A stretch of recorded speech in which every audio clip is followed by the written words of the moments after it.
I've got a lot to top today with the presentations that we've had. So today I'm going to be talking to you about the dark side of workplace networks. And my objectives and my aim for this presentation is, first of all, to help you understand what a workplace network is and how that can be beneficial towards your organization. I also want to explain to you the prevalence of the dark side and the problem that it poses, especially in terms of counterproductive work behaviors and disengagement. And then I want to bring those topics together to talk about how dark side individuals use workplace networks to get to the top of organizations and cause serious damage. And to finish on a positive note, I want to turn to the bright side and tell you that you can identify the dark side and protect yourselves as well as your organization. So workplace networks, this is not a new topic. It's been known for a very long time that workplace networks, the employees within an organization and the relationships between them are a critical success factor in any organization. The problem is that for the last 20 years or so, those relationships, those networks are largely invisible. They exist in our minds, they don't exist in paper, they certainly didn't exist in data form until about 5 or 10 years ago. And that poses a problem because if they're only conceptual, it doesn't matter if they're important, you can't action them, you can't leverage them. You can only talk about them, but you can't use workplace networks in a meaningful way that provides tangible benefit to the organization. I'm pleased to say that that's now changed, and part of this is research involved with organizational network analysis, O&A for short. And this is a collection of scientific disciplines, mathematics, psychology, sociology, and to a certain extent, artificial intelligence and machine learning. And we've developed a new tool that uses O&A to help leverage and use workplace networks. So because of this methodology, we are now able to measure networks and help organizations, help individuals make L&D, HR, and OD decisions about them. I'd also like to thank some of our clients in the room who have helped us develop this product and given us some very useful feedback. We found some very interesting results as well. So this is a very popular topic right now. You may not have heard about it yet, but you're hearing about it now, and you certainly will start hearing about it on LinkedIn, Forbes, any of the other leading thought leaders in this area. Essentially, organizational network analysis is becoming very popular because it provides a very tangible return, and organizations are starting to become more aware of this as well. A large proportion of the FTSE organizations are using O&A in some form or another in their organization. Some of the larger consulting firms like Deloitte and McKinsey have their own teams internally that focus especially on O&A and delivering those solutions to clients. When we think about O&A compared to traditional methods in HR, L&D, and OD, it's not that this is a replacement for your existing processes, it's that this is a very useful addition to those. And the HR processes that we see, the L&D and the OD processes, they have a very individualistic focus. So they focus on individual attributes and they try to predict team outcomes or organizational outcomes. And that's things like EQ and personality, IQ tests as well, for example. And none of those are wrong. They're exceptionally good. That's why we use them. Psychometrics work. It's that organizational networks and tools like network centrality add 2 additional pieces of information to that. The first is social capital. Social capital is the collective relationship resources that an organization possesses, and the social quotient, which is an individual's ability to access and leverage social capital within an organization. And that's very useful information to have alongside EQ and IQ. So to emphasize again, it's not a replacement for any of those. It's just another perspective that adds value. It also, in academic terms, it increases predictive validity, i.e. you can predict performance better when you use EQ, personality, IQ, and SQ, rather than any of those alone. Some of the tangible benefits, another reason why this is very popular, and this is especially useful when you talk to senior management or stakeholders, it provides tangible returns, it provides tangible benefits. Organizations that use O&A type solutions internally, they have greater revenue and stock return, they have greater sales, they have greater change management success, but also ROI on change management projects. It also benefits the employees. So employees that engage in O&A type solutions are more satisfied, they're more engaged, they're less likely to turn over, and the customers that they serve in turn are more likely to be satisfied as well. So now what I want to do is I want to bring to life for you workplace networks. What we have here is a diagram of a workplace network produced by our network centrality tool. In these diagrams, circles represent individuals and lines between them represent collaboration relationships. What you will notice is that we have highlighted, laser doesn't work, here in red, someone with low social quotient. The reason this person has low social quotient is because they have less access to the rest of the network, i.e. their quantity and their quality of relationships to their co-workers is poorer than the majority of other people in the network. And that has a number of implications. People who have low social quotient, people who are on the periphery of their workplace networks are more likely to be disengaged, they're more likely to leave, they're more likely to have lower competency ratings and 360 ratings as well, for example. So it does confer a number of disadvantages if someone has low social quotient. And again, that's something that you wouldn't necessarily detect with traditional processes. It's perfectly feasible that this person could have high IQ, be very intelligent, they could be very skilled as well. They could be an example of an individual contributor who's a bit of a hidden diamond, for example, untapped talent. And traditional talent management processes tend to ignore these people. They tend to get missed. In contrast, now we have someone highlighted who has high social quotient. You'll notice that this person sits in a more strategic position in the network. They have a higher quantity, but also a better quality of the relationships they possess. The benefit that confers is that they have more influence over people, they can access information they need more effectively, and they can reach people quicker as well. So as a result of that, people like that are more likely to be engaged, and as leaders, for example, they're more likely to engage the people around them. So that confers a number of benefits to the person who has high social quotient, but also to the teams that they lead and the people that they're connected with. To bring this to life in terms of social capital, I've color-coded here different departments. This network actually comes from a project I did a couple of years ago with a British manufacturing firm. What you will notice is that for the London team in red and the Southeast team in blue, they are very well connected. That means they have a lot of social capital. They have a lot of social capital because they're very well connected to each other. They're more likely to share ideas with each other. They're more likely to be innovative. Teams like that have high social capital and collaborate with other teams are more likely to perform effectively. They're high-performing teams. In contrast, if you look at some of the other teams, for example, Scotland, which is very weakly connected to the network, they're more isolated. They are what we call silos, essentially. That means that they are at more risk of silo thinking. They have less access to information held within the network. They have less influence in the network as well.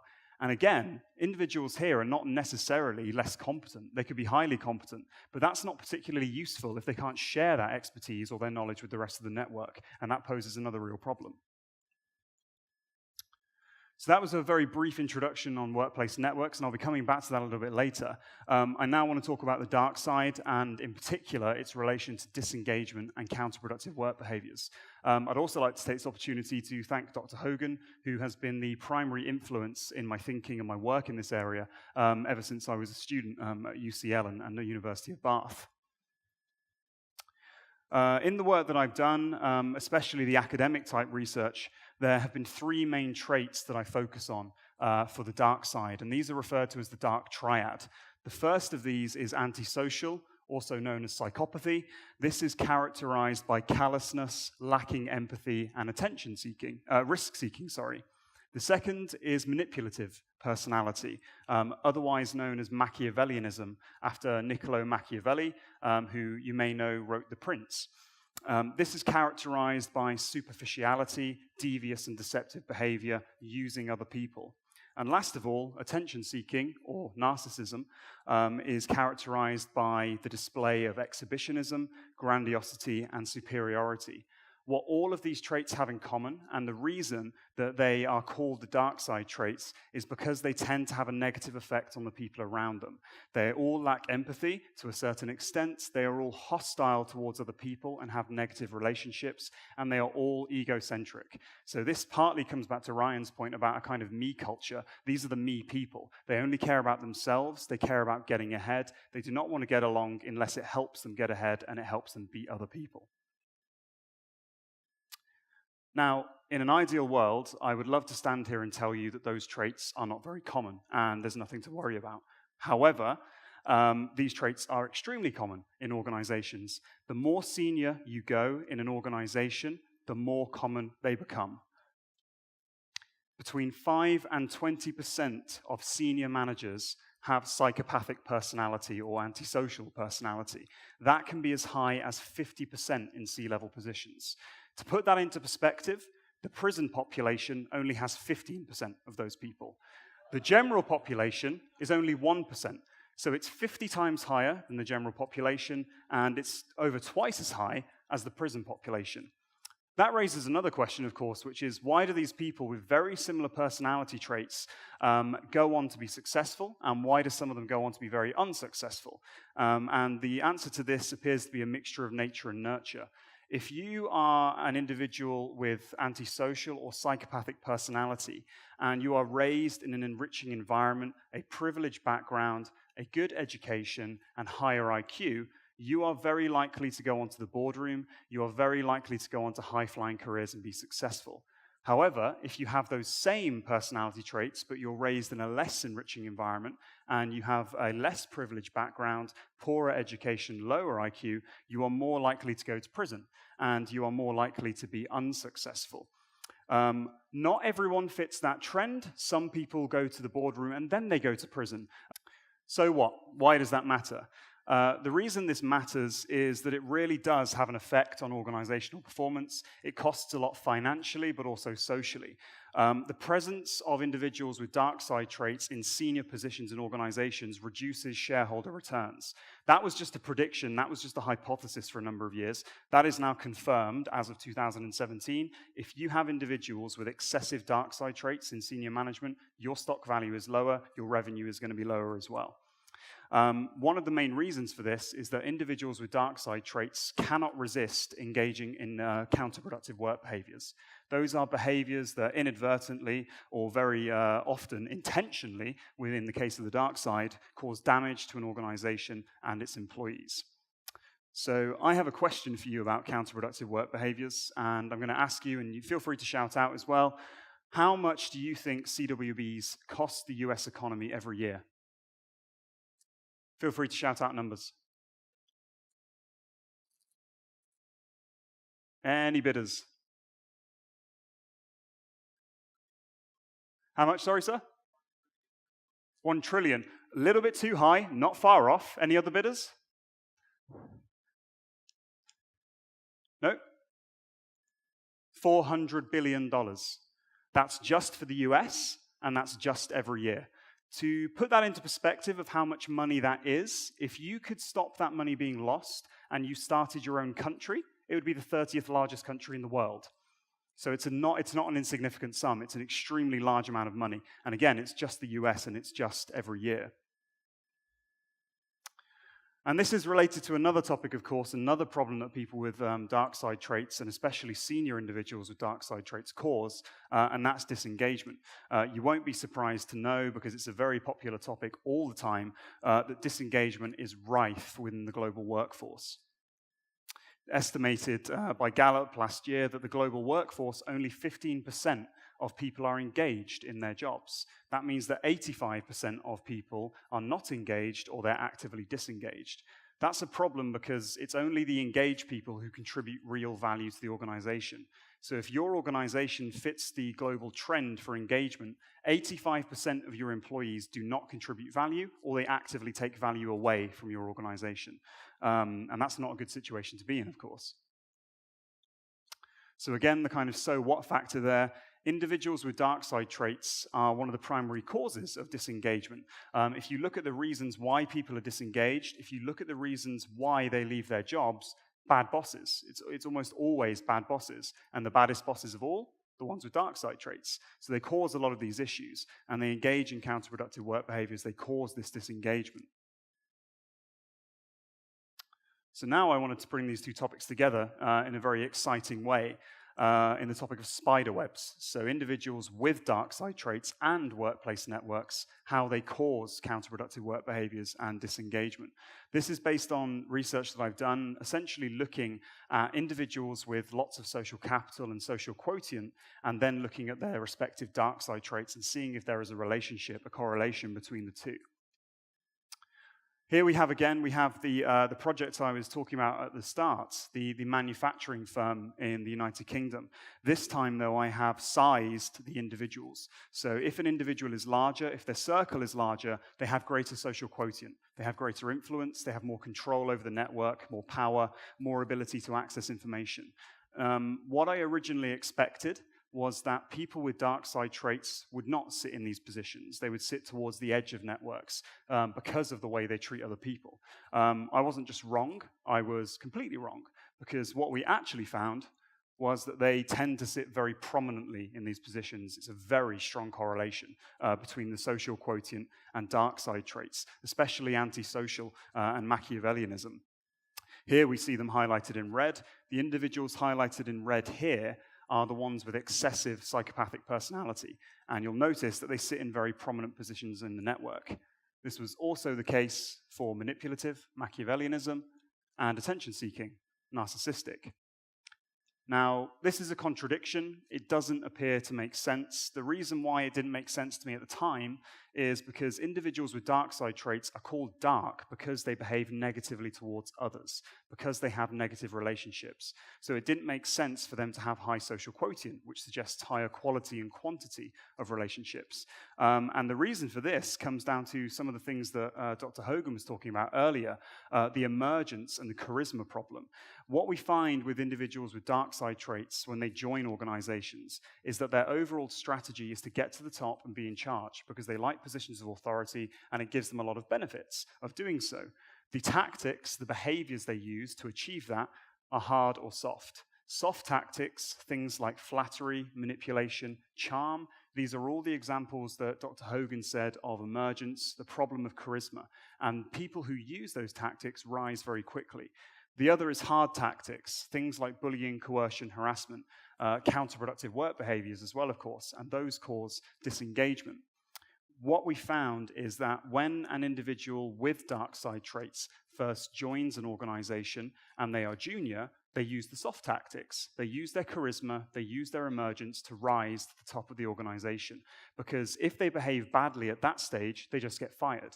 When they are in the positions where they no longer are held to account for their actions, they start using hard tactics. They start behaving in more negative ways. And that's when they start engaging in more counterproductive work behaviors, and they start causing disengagement as well. One of the questions there, of course, I guess, is, well, how do you deal with these people? The obvious answer is simply get rid of them. It's a very tempting answer to choose, but again, using the example, if we imagined that we remove those individuals with psychopathic personality, this is what happens. It basically damages your organizational network. You leave a big gap. And this is deliberate because these people deliberately make themselves indispensable because they know that the organization cannot function without them, regardless of what they do. So getting rid of them, they're absolutely right, is not an easy thing to do because it fragments the network. And then the network and the organization overall suffers because people are no longer collaborating or communicating with each other. Of course, having them stay is not necessarily a good option too. If you are connected to someone with dark side traits in an organization, then you have two options. You can put up with their behavior and stay, or you can leave the organization. If you leave, that's a loss of expertise. If you stay, you can become disengaged because you're so badly affected by their behavior, or you can start adopting those behaviors yourself and start behaving in negative ways too. And this spreads through an organization. So individuals with dark side traits, they cause people to become disengaged. They cause the people around them who wouldn't necessarily have behaved in negative ways to start behaving in negative ways. and it begins to spread very quickly. And a ripple effect is perhaps not the best way to describe this. A wildfire effect is probably better, because by the time this process is finished, you have lost all the good people in your organization who don't want to put up with people anymore, and all that remain are the people who are disengaged or the people engaging in counterproductive work behaviors. And that is a nightmare scenario, because that is a toxic work environment. And individuals with dark side traits push all organizations down this road towards a toxic work environment. They engage in manipulative behaviors, emergence, charisma, and then they start using the hard tactics when they're in positions of authority. And they start encouraging and engaging in counterproductive work behaviors, and this spreads through the organization, and eventually this leads to financial losses, increased turnover, absenteeism, and much poorer performance. If you look at any example of corporate scandal that has ever happened, Enron, Lehman Brothers in the subprime mortgage crisis, VW emissions scandal that was only 2 years ago, they all followed this pattern. They all had this in common. They all had individuals with dark side traits in positions of authority doing bad things. And of course, it all ended up in tears. So, and now onto a bit of a brighter note, how you can identify the dark side in your own workplace, but also how you can protect your organization. So these are some of the warning signs of dark side behavior in your organization. A lot of these cause disengagement. A lot of these are counterproductive work behaviors. Feel free to take photos. I will share the slides afterwards. I won't go through these in detail, but as a helpful rule of thumb, if it looks wrong, it probably is. If you see someone treating someone else in a way that you would not like to be treated, then it's probably wrong as well. And typically that's directed downwards. So people who have dark side traits do not treat their superiors that way because it has repercussions. They treat their subordinates that way because they can get away with it. So they kiss up and they kick down. These are some of the warning signs of network manipulation. So these are things to watch out for, how individuals use their emergence to get control over networks, make themselves indispensable. Deliberately withholding information, spreading false information, separating different groups and teams of people and isolating them. All of that is intentional so that they can use social capital to their own benefit and not to the benefit of other people and the rest of the organization. So those are things to watch out for as well, because you don't want dark side trait individuals within these positions. You want the real leaders, the humble, the leaders with humility occupying these positions instead. So protecting your organization. First port of call, selecting against them. If you can stop these people at the door before they join your organization, that is the best option. And the best way, of course, to do that, psychometric tests like Hogan. They are exceptionally good at doing this, finding people with dark side traits, separating the chaff from the wheat rather than the wheat from the chaff. Behavioral and structured interviews. So interviews that are structured are much more likely to be successful than unstructured interviews. When you use a psychometric test to back up those structured interviews, the success rate is even higher. So I strongly recommend that as well. Assessment and development centers. Other types of assessment in that form. The reason they work is that they will flag potential negative behavior and problematic behavior before it becomes your problem in the organization. And also, obviously, I heard about artificial intelligence and CV passing. That's very good, but it doesn't necessarily tell you about the veracity of that person's CV. About 90%, out of interest, about 90% of people do lie on their CV, but they tell little lies. So they lie about how long they were in the workplace, for example, or other stuff that's relatively inconsequential. People with dark side traits tell little lies, but they also tell very big lies. And these are obviously quite easy to fact check. They will make up qualifications they do not have. They will make up jobs they have not had. And you can check all of those, and that's a very clear way to obviously filter people out like that to begin with. Criminal background check as well, prison or the boardroom. Managing the dark side, so educating your workforce, making them aware of the signs that someone is behaving in an inappropriate way or a counterproductive way. The best way, of course, and this is more of a culture shift, is creating a culture that is more open, a culture that is not afraid to call out these behaviors. Because people with dark side traits create cultures of fear. They make people scared to call them out and stand against them. If you have a culture that's more open and allows people those avenues to do so, then the chances are that this person's ability to rise to the top of the organization and cause damage will be diminished. So that's another very effective way to do so. So to summarize, workplace networks matter. Workplace networks can be measured and they can be used with tools such as network centrality and other O&A tools. Dark side traits are very prevalent in organizations, a lot more prevalent than perhaps you might have thought. Individuals with dark side traits cause a lot of serious social and financial consequences, and that is primarily because of counterproductive work behaviors, but also the disengagement and the disenchantment that they cause in organizations. But to end on a positive note, you can identify these traits and you can protect your organization from dark side traits.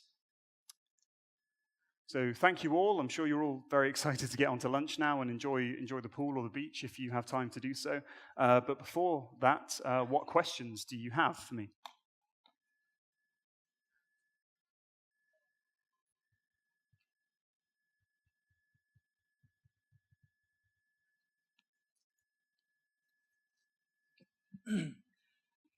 Regarding the Hogan test, is it possible that maybe some people become an expert in doing these kind of assessments, so they still can be employed and they can also make people believe that they are good in the other side, but they have a dark side also? Yeah, it's a very good question. From what we know, the ability to fake Hogan tests is not very easy.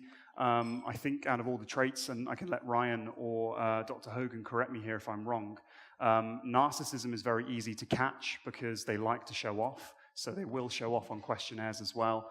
The Machiavellians are the ones which are more slippery. They're a little bit harder to catch. So if they really have an inclination to self-monitor and put on a positive face, then they might be able to do so. I don't know if Ryan and Dr. Hogan agree with me on that point. But in general, no. To identify the network through the assessments that you just demonstrated, what kind of sample size do you need from an organization? At like what level of communications do you assess before you can come up with a result which can properly identify the... Oh, so to measure social capital and social quotient? Yes. Typically, it's a minimum of 30. 30 people? Yeah, about 30 people. Yeah, any less than that, and it might not tell you anything meaningful because you're not looking at enough people or enough connections.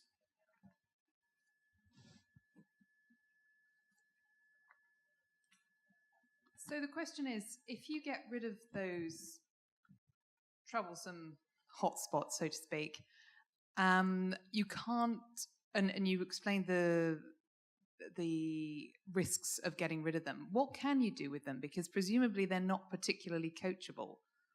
Oh yeah, I mean, they're very difficult to coach as well. Different coaching strategies based on the HDS. How do you coach an ego? Pander to an ego is the best way. It's not an easy answer. It's not an easy question to address, actually, because there is no easy way to remove these people. If they are already in those positions where they are essentially untouchable, that's a serious problem. They're very difficult to remove, and I'm not sure there is an easy answer to give to that, or a right answer, in fact. It would be interesting to know in the network assessments that you talked about, to know, okay, so what are the areas that actually come out from the assessment and how to build a plan around that? Yeah, sure. So that's what we do with the social quotient as well. For example, it's split into 5 dimensions: coral, centrality, outreach, receptivity, access, and linkage. And each of those confer a different benefit, but also a potential disadvantage. I'll give you an example with centrality. People with high centrality on the social quotient, they tend to be very well connected. They tend to be very influential. The problem is they tend to be constrained by their networks as well. So they have access to a lot of information. The question is, well, how do you use that information?